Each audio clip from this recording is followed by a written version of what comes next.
For nearly 500 years, the writings of Nostradamus have unsettled kings, terrified nations, and fascinated historians. His predictions were never clear, never direct, only cryptic verses that seemed to make sense after disaster strikes. And when researchers looked closely at the quatrains linked to 2026, a chilling pattern emerged. Not one single event, but a chain reaction. Here are the 6 prophecies many believe point to 2026, and why they feel uncomfortably close to home. The first is the collapse of a great financial illusion. Nostradamus wrote of false wealth and numbers without substance vanishing overnight. Some interpret this as a global economic reckoning, markets inflated beyond reality, currencies backed by trust alone, and systems so complex that even those running them don't fully understand them.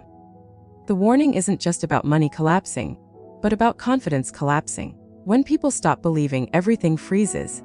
The second prophecy speaks of a new kind of war, one without soldiers. He described battles fought without steel, where cities fall without fire. Many believe this points to cyber warfare, digital blackouts, and invisible attacks on infrastructure. No bombs, no warnings.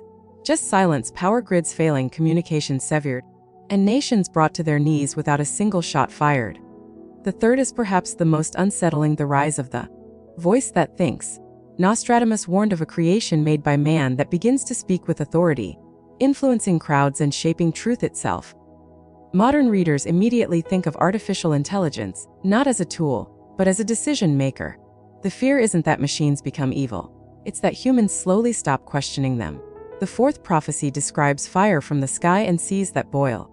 While some once believed this referred to war, newer interpretations point toward climate extremes, record heat, collapsing ecosystems, and oceans pushed beyond recovery. Nostradamus didn't warn of sudden destruction here, but of a slow burn, ignored until it was irreversible. The fifth prophecy mentions mass movement of people, describing nations overland by those with no land beneath their feet.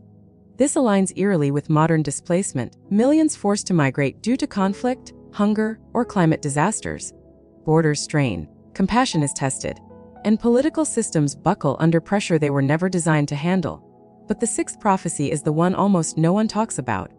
Nostradamus wrote of a year when humanity stands at a crossroads, unsure whether to rebuild or surrender control. He hinted that the greatest danger would not come from the sky, the seas, or machines, but from exhaustion. A world too tired to resist, too distracted to care, too divided to act. And that's the part that feels closest to 2026. Not because disaster is guaranteed, but because complacency is. Nostradamus never said the future was fixed. He believed prophecy was a warning, not a sentence. And if these interpretations are even partly true, then 2026 isn't about the end of the world. It's about the moment we decide what kind of world continues. Because complacency is. That's where most people stop listening. They hear the word prophecy and either panic or laugh it off. But the darker truth isn't that Nostradamus predicted 2026 with precision. It's that we keep forcing his words to fit, because the world keeps producing the same kinds of crises. Different century, same human behavior. Here's the uncomfortable part. Nostradamus described monsters, aliens, or instant apocalypse. He described patterns. Greed repeating itself, power centralizing, people choosing comfort over responsibility. And when you read the verses tied to 2026 with a skeptical eye, what stands out isn't magic, it's how predictable collapse actually is. Take the so-called financial illusion. It doesn't require prophecy. Every civilization eventually convinces itself that growth can continue forever. Everyone invents numbers that drift farther from reality. When Nostradamus wrote about wealth evaporating, like mist at dawn, he wasn't seeing the future. He was describing what always happens when faith replaces fundamentals. The scary part is not if it happens again, but how familiar it feels right now. The same goes for the war without steel. Skeptics argue this isn't foresight, it's logic. Once societies become fully dependent on systems they can't physically defend, conflict naturally shifts there. You don't need an oracle to predict that turning off a nation's power, food supply, or information flow is more efficient than invading it. Nostradamus didn't predict cyberwar. He predicted human ingenuity being used without restraint. And that thinking voice everyone points to. The darker interpretation isn't rogue machines, it's voluntary surrender. Humans have always looked for something to tell them what to think, priests, kings, ideologies. Technology just accelerates the process. If an algorithm speaks confidently enough, people stop asking who trained it, who profits from it, and who it serves. Nostradamus warned about authority without accountability long before circuits existed. Even the fiery skies and boiling seas don't require mysticism. Civilizations collapse when they outpace their environment. They always have. The difference now is scale. What used to be regional is global. What used to take centuries now unfolds in decades. If this feels apocalyptic, it's only because we've reached the point where left to export the damage. Mass migration. Again, history repeating. When land fails, people move. When borders harden, tension follows. Nostradamus didn't need to see the future to know that desperation ignores lines on a map. The darker truth is that every generation believes it will handle refugees more humanly than the last, until resources tighten. But that final prophecy, the crossroads, that's where skepticism becomes disturbing.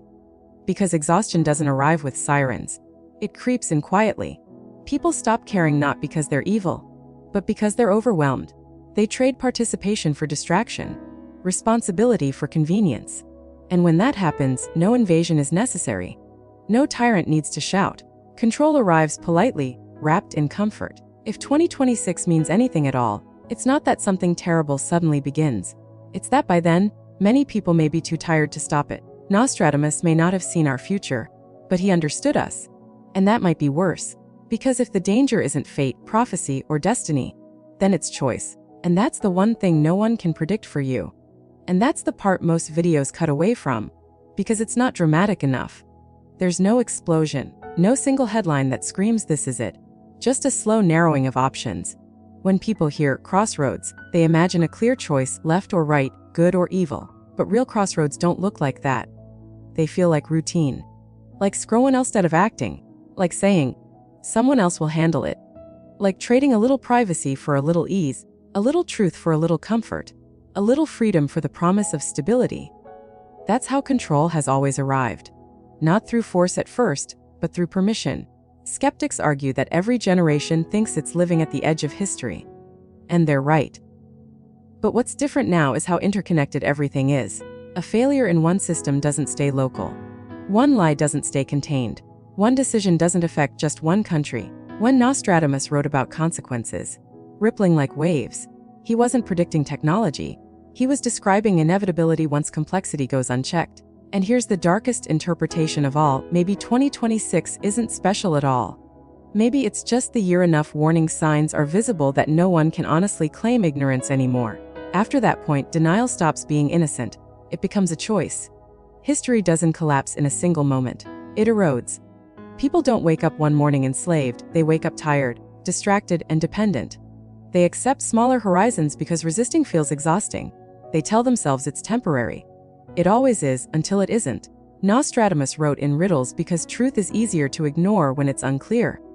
But strip away the mysticism, and the message is brutally simple. Societies don't fall because they lack knowledge. They fall because knowledge arrives faster than courage. So if 2026 feels heavy, maybe it's not because disaster is scheduled. Maybe it's because the window to choose differently is still open, but closing. And that's the kind of prophecy no one wants to hear. Because it doesn't let us point upward or outward. It points back at us. Not to frighten, not to predict, but to ask a question that history keeps asking over and over again. When you saw it coming, what did you do? Most people, if they're honest, already know the answer history gives to that question. Not because humanity is cruel or stupid, but because it is consistent. We wait, we rationalize, we tell ourselves that the warning signs are exaggerated, that panic is worse than inaction, that normal life must go on. And for a while that logic works. Until it doesn't. This is where the idea of prophecy becomes almost irrelevant. You don't need to believe Nostradamus saw the future to recognize the trap he was describing. A society doesn't collapse when it's ignorant. It collapses when it becomes overconfident in its own systems, convinced that safeguards will activate automatically, that someone smarter, richer, or more powerful is monitoring the controls. That belief is seductive. It allows ordinary people to step back from responsibility without feeling guilty. After all, what could one person do? That question has echoed through every failed civilization, right before the fall became obvious in hindsight. What makes the modern era darker isn't that threats are greater. It's that everything is abstract. Financial systems exist as digits on screens. Wars are fought through proxies and networks. Decisions that affect millions are made in rooms most people will never see, by processes no one fully understands. When consequences finally arrive, they feel sudden, even though they were building quietly for decades. Nostradamus warned about this distance. He wrote of rulers who no longer feel the ground beneath their feet. That's not mysticism, that's detachment. When leaders and citizens alike experience reality through layers of insulation, they lose their sense of urgency. Pain becomes theoretical until it isn't. And then there's fear. Not the sharp, panicked kind, but the dull, constant kind that wears people down. Fear of instability. Fear of being left behind. Fear of speaking up and paying the price. Over time, fear trains people to self-censor, to adapt, to accept conditions they once would have resisted. Not because they agree, but because resistance feels lonely and risky. This is where exhaustion turns dangerous. A tired population doesn't revolt, it negotiates with its limits. It lowers expectations. It tells itself that survival is enough, that ideals are luxuries for calmer times. Nostradamus didn't predict tyranny rising overnight. He described it being welcomed, because it promised order in a chaotic world. And here's the truly unsettling possibility. Maybe we're not heading toward a single catastrophic event at all. Maybe 2026 is simply another marker on a long descent, one more point where people later say, that's when it became unavoidable. History is cruel like that. It only labels turning points after they're gone. Every generation believes it would have acted differently if it lived through the great moral tests of the past. That belief is comforting. It lets us admire courage without practicing it. But those tests never announce themselves clearly. They arrive disguised as inconvenience, uncertainty, and fatigue. Nostradamus wrote that the greatest danger would come when people could no longer tell the difference between safety and surrender. When protection slowly replaced participation, when being left alone mattered more than being free. If there is a prophecy hidden in 2026, it's not about what will happen to the world. It's about what people will tolerate, and that's why these warnings endure. Not because they're supernatural, but because they describe the same psychological drift, over and over again. The moment when societies don't collapse in flames, but in quiet agreements made one day at a time. No countdown, no villain monologue, just a long series of choices that feel reasonable in the moment. Until one day someone looks back and realizes the future didn't arrive all at once. It arrived gradually, and by then, it already felt normal. That sense of normal is the final stage most people never notice. It's not when things are at their worst, it's when people stop expecting better. When outrage feels performative, hope feels naive, and cynicism starts passing for wisdom. That's when the future quietly locks itself in. Nostradamus hinted at this without ever naming it. He spoke of a time when the unusual becomes habit, when warnings lose their power because they sound the same every year, when crises blur together into background noise. At that point, even truth struggles to compete with comfort. And comfort is persuasive. It tells people they don't need to understand the system, only how to survive inside it. It teaches them to optimize their lives instead of questioning the direction of the world. Small wins replace long-term vision. Distraction becomes self-defense. This is why skepticism matters, but only if it cuts both ways. It's easy to doubt prophecies, predictions, and warnings. It's harder to doubt the reassuring story that everything will somehow work itself out. That story has no evidence behind it, only habit. Every era had its experts, its planners, its models. None of them predicted collapse with accuracy, because collapse doesn't follow clean lines. It accelerates suddenly after years of stability. Nostradamus didn't foresee specific technologies or events. He foresaw human delay, the tendency to react only when reaction is expensive. And when reaction finally comes, it often looks like overcorrection, desperate policies, sweeping controls, simplified narratives that promise clarity in exchange for obedience. In moments like that, people don't ask whether the solution is just, they ask whether it's immediate. That's how freedoms disappear without being taken. They're traded. If 2026 carries any weight at all, it may be as a psychological threshold rather than a physical one. A year when enough people sense that something is off, but not enough are willing to disrupt their lives to address it.